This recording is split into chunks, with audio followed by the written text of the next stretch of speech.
Réussir son projet d'immigration n'est pas souvent chose évidente.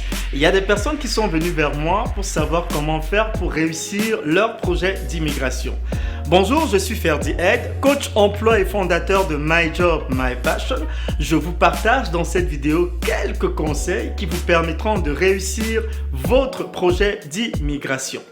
Premier point, vous devez avoir un objectif clair en tête. Pourquoi voulez-vous immigrer? Pourquoi voulez-vous aller dans ce nouveau pays? Pourquoi prenez-vous l'engagement d'aller vivre dans un nouveau pays? Décider d'immigrer, c'est un projet qui peut parfois être vraiment prenant. Donc, il est important pour vous de clairement définir l'objectif pour lequel vous souhaitez vous immigrer, vous souhaitez aller vivre dans un autre pays. Est-ce que vous voulez immigrer parce que vous voulez peut-être accroître vos compétences dans un domaine précis, aller faire des études? Est-ce que vous voulez immigrer parce que vous voulez peut-être vous donner une meilleure vie? Est-ce que vous voulez immigrer parce que peut-être parce que vous voulez vous ouvrir à d'autres horizons, ouvrir d'autres horizons, peut-être vous ouvrir au monde? Il est important pour vous de définir clairement votre projet d'immigration, votre objectif, parce que tant que vous n'avez pas un objectif clair, vous arriverez dans le pays, dans votre pays d'accueil et vous serez comme ballotté parce que vous n'avez pas un objectif clair en tête. Moi, lorsque j'ai décidé d'immigrer en Amérique du Nord, mon objectif principal, c'était de donner une orientation internationale à ma carrière et de m'ouvrir au monde. Ok, et c'est ce qui se passe aujourd'hui. Chaque fois que je traverse des difficultés, chaque fois que j'ai comme l'impression qu'il y a des choses qui me tombent sur la tête, je repense toujours à mon objectif, je repense toujours à ce pourquoi j'avais décidé de venir dans ce pays. Donc vous devez toujours avoir quelque chose qui va vous driver, quelque chose qui va vous permettre de tenir, quelque chose qui va vous permettre de garder la tête haute.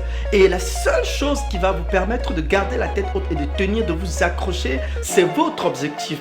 Votre objectif, c'est ça qui sera votre élément de motivation. Votre objectif, c'est ça qui va vous permettre d'avoir un intérêt clair par rapport à votre projet d'immigration. Donc, assurez-vous de définir un objectif. Assurez-vous d'avoir une vision claire de pourquoi vous voulez immigrer dans ce nouveau pays.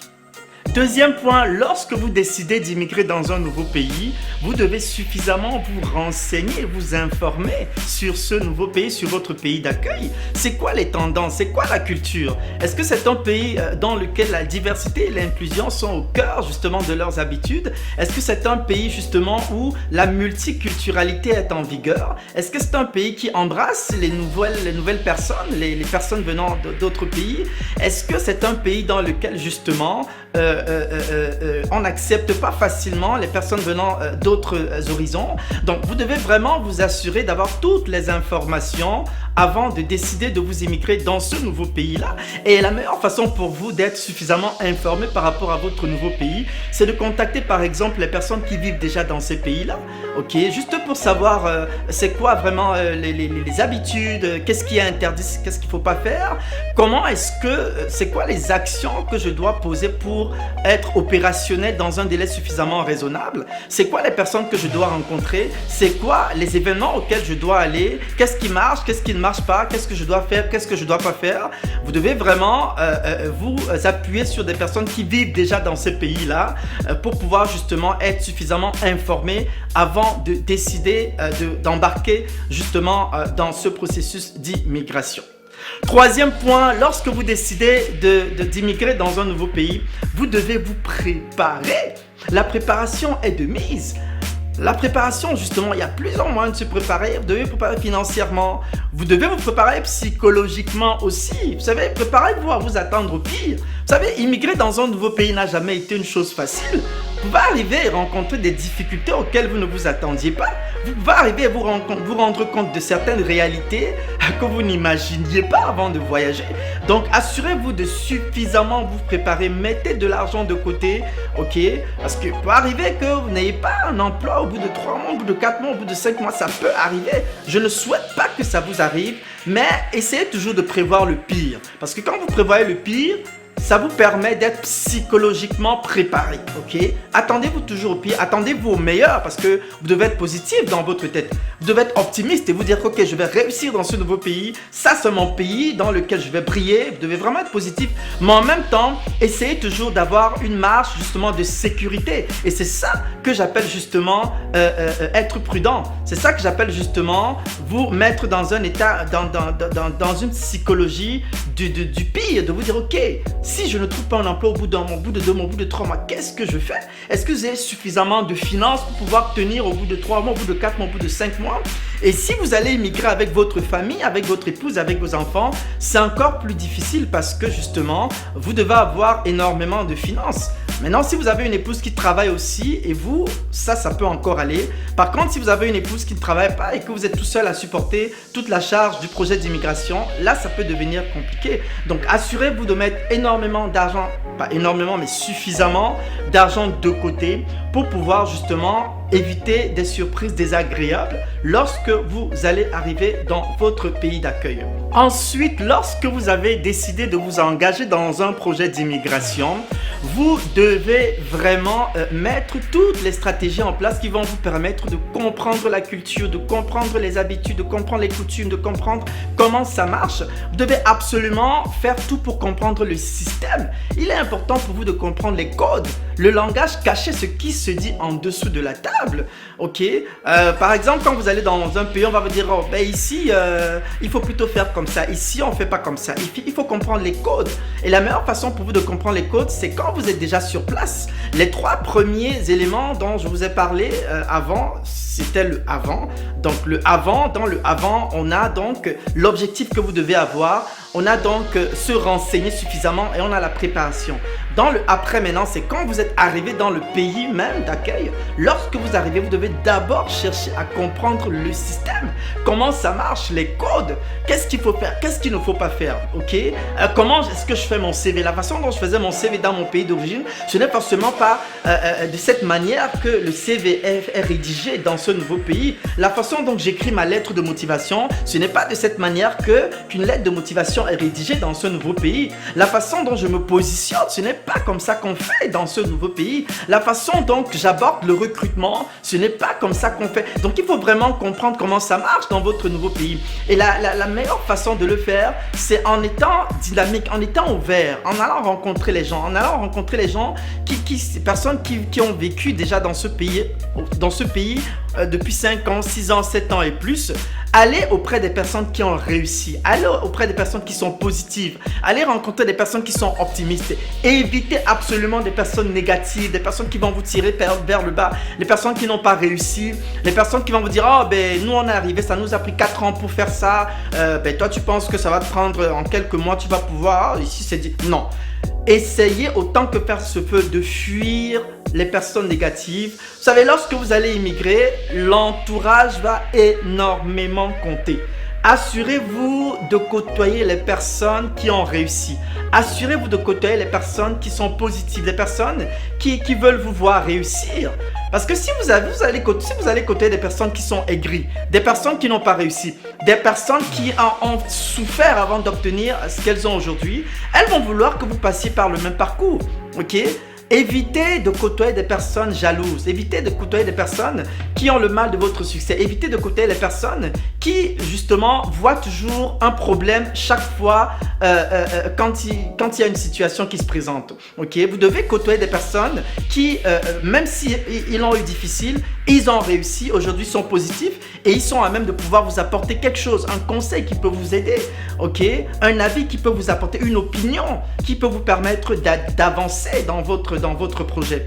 Donc, assurez-vous, c'est très important, l'entourage, la positivité et de comprendre les codes. Il y a des choses qu'on ne va pas dire et que moi-même, je ne peux pas dire devant vous ici, mais que je vous dirai dans mes séances de coaching. Je vous dirai, ok, ici, il faut faire comme ça, ici, il ne faut pas faire comme ça. Écoutez, ici, au Canada, voici ce qu'on ne fait pas, voici ce qu'on peut, voici les choses qui marchent aussi. Vous savez, c'est des choses qu'on ne va pas forcément vous dire comme ça à haute voix, mais cherchez à comprendre ça, cherchez à connaître les codes. C'est très, très, très important lorsque vous arrivez dans un nouveau pays. La plupart des gens échouent. Pourquoi? Parce que ils n'ont pas...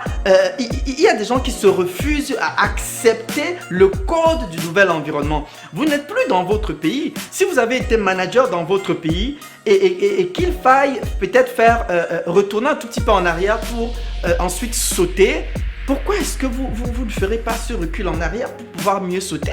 Les codes, comme ça fonctionnait dans votre pays, c'est pas de la même façon que ça fonctionne dans votre pays d'accueil. Donc, assurez-vous d'être ouvert, soyez ouvert et vraiment comprenez comment marche le système. C'est excessivement important. Prochain point, lorsque vous décidez de vous engager dans un projet d'immigration, il y a l'attitude. L'attitude compte énormément.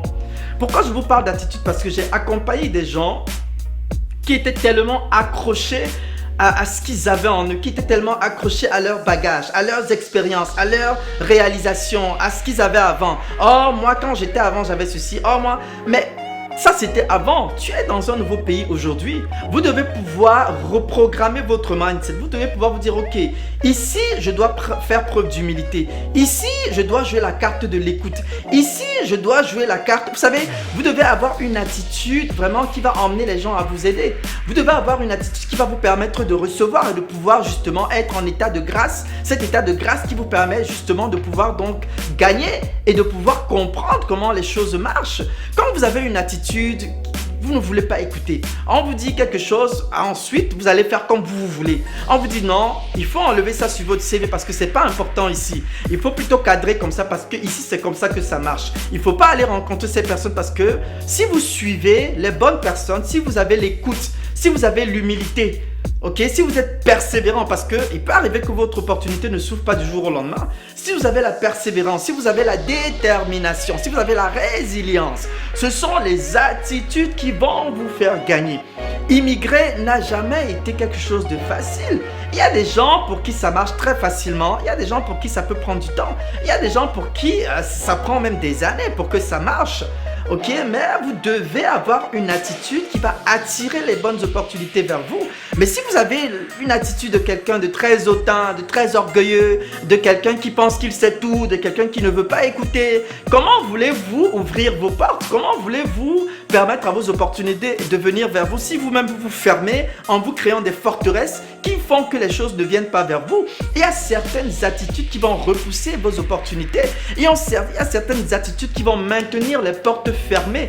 Tant que vous ne vous ouvrez pas, tant que vous n'êtes pas en état justement de quelqu'un qui est prêt à s'humilier un tout petit peu. Quand je parle d'humiliation ici, je ne parle pas d'une humiliation négative. Je parle d'une humiliation qui vous permet justement de mourir à vous-même et de vous dire, ok, ici là, je vais vraiment me rabaisser parce que je sais ce que je veux. Vous savez, quand je venais d'arriver en Amérique du Nord, moi j'ai travaillé dans mon pays, j'ai travaillé pendant longtemps. Je suis venu ici avec de l'expérience, avec une belle expérience en ressources humaines. J'avais un bon salaire dans mon pays, j'avais une belle situation. Quand je suis arrivé ici, ça n'a pas été facile dès le départ. Ok, il a fallu que je fasse une reprogrammation de mon mindset. Il a fallu que je me dise, ok, même si j'avais tel poste dans mon pays, ici, je n'aurais pas forcément le même poste. Et j'ai commencé à accepter, j'ai commencé ici en Amérique du Nord par un stage. C'était certes un stage en ressources humaines, mais c'était un stage, ok? C'était un stage que j'ai dû faire. Et pendant le stage, je faisais tout. Oh Ferdinand, est-ce que tu peux faire des photocopies? Je courais, je faisais les photocopies avec le sourire. Je savais ce que je voulais. À un moment, vous devez être stratégique parce que vous savez ce que vous cherchez. Mais si quand on me disait Ferdinand, peux-tu faire des photocopies? J'aurais dû me dire, mais ça va pas là. Écoute, là, moi j'ai 9 ans d'expérience, je viens ici faire des photocopies, c'est pas non. Non. Si j'avais cette mauvaise attitude, je n'aurais pas avancé. Si j'avais cette attitude d'orgueil et d'autant, je ne serais peut-être pas là où je suis aujourd'hui. Mais c'est parce que j'avais compris que, hey, ici, si je veux avancer, je dois jouer la carte de l'humilité. Si je veux avancer, je dois jouer la carte du sourire. Si je veux avancer, je dois jouer la carte de la courtoisie. Vous savez, ce sont des choses parfois qui vont attirer, qui vont faire que les gens vont vous aimer, qui vont faire que les gens vont vouloir vous recruter dans leurs organisations. Donc, c'est très important. L'attitude va énormément vous aider dans votre projet d'immigration. Dernier point, lorsque vous décidez d'immigrer dans un nouveau pays, il y a les difficultés que vous allez traverser et les épreuves. N'oubliez pas de tenir compte des difficultés, des épreuves, il y en aura toujours. Et ne prenez pas toujours les difficultés du côté négatif. Moi aujourd'hui, quand je regarde les difficultés que j'ai traversées par le passé, je vois où je suis aujourd'hui. Je dis merci pour ces opportunités parce que j'ai appris de de ces opportunités. Ces opportunités m'ont permis de grandir, ces opportunités m'ont permis justement de gagner aussi en maturité. Aujourd'hui, je me mets devant vous et je vous parle. Aujourd'hui, je peux conseiller des gens. Aujourd'hui, je peux aider quelqu'un dans son projet d'immigration parce que je suis passé par là, parce que je connais les difficultés, parce que je sais ce que ça peut prendre d'être immigrant dans un nouveau pays. Donc, les difficultés et les épreuves, vous devez intégrer ça dans votre projet d'immigration. Ça peut se passer superbement pour vous, hein. Je ne vous souhaite pas de rencontrer des difficultés ou des épreuves, mais il est toujours bien de se prévoir une marge de sécurité dans tout projet. Et les difficultés, les expériences, ça fait toujours partie de tout projet. Lorsque vous allez traverser les difficultés, c'est à ce moment que vous devez aller chercher justement dans vos attitudes, justement dans la résilience, dans la patience, dans la détermination, dans l'engagement. Vous devez vous investir à fond pour y arriver. Il n'y a rien que vous allez obtenir facilement. Les difficultés justement, vous savez, quand je suis arrivé ici, on m'a dit « Oh, ben la discrimination, ça existe partout !» Quel est le pays où vous allez arriver et puis on va vous dérouler un tapis rouge et puis tout va se passer tout rose pour vous? Non, la discrimination, ça existe partout, mais à des degrés différents selon les pays. Même dans votre propre pays. Moi, je travaille dans une organisation internationale dans mon pays. On avait des collègues venant des autres pays. Est-ce que vous savez qu'il y a même la discrimination entre les frères d'un même continent? On peut être dans un même continent, ok? Peut-être que je suis de Martinique et j'ai quelqu'un qui vient d'un autre pays. Et il y a de la discrimination entre nous alors que nous sommes peut-être du même pays ou peut-être du même continent. Ok, si vous êtes par exemple de la Côte d'Ivoire et que vous avez quelqu'un qui vient du Cameroun pour venir travailler dans votre entreprise en Côte d'Ivoire, est-ce que vous savez qu'il peut y avoir une petite discrimination entre l'organisation ou les personnes qui travaillent dans cette entreprise en Côte d'Ivoire par rapport à leurs frères camerounais? C'est des choses qui arrivent. Je ne dis pas que c'est la norme, mais c'est des choses qui peuvent arriver. Donc vous ne devez pas vous créez des barrières en vous disant « Oh, la discrimination, ça existe partout. Il n'y a pas un pays où il y a discrimination zéro. » Comme je viens de le dire, ça varie, ça diffère selon les pays. Mais non, ok, il y a la discrimination. Et puis quoi? Est-ce que je vais me laisser envahir par ce problème de discrimination? La discrimination est là, mais qu'est-ce que je fais?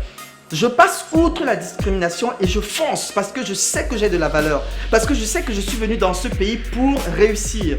Et donc, parce que vous avez un objectif clair, parce que vous avez une attitude justement qui attire les opportunités vers vous, les difficultés, les épreuves, vous allez les prendre positivement. Parce que vous avez de l'espoir, parce que vous êtes positif, vous savez qu'un jour ou l'autre, votre porte finira par s'ouvrir. Vous savez qu'un jour ou l'autre, vos opportunités finiront par venir à vous. Donc c'est très important, les difficultés et les épreuves, ça fait toujours partie du processus. Voilà, c'est tout ce que j'avais pour vous, pour cet important sur comment réussir son projet d'immigration. Je vous donne rendez-vous dans les prochains jours pour un autre thème. Je vous invite à vous abonner à mes plateformes Facebook, YouTube, LinkedIn, Instagram. Je vous demanderai afin de partager la vidéo afin d'aider d'autres personnes. Sur ce, je vous dis à très bientôt. Je vous aime très fort. Ciao, ciao!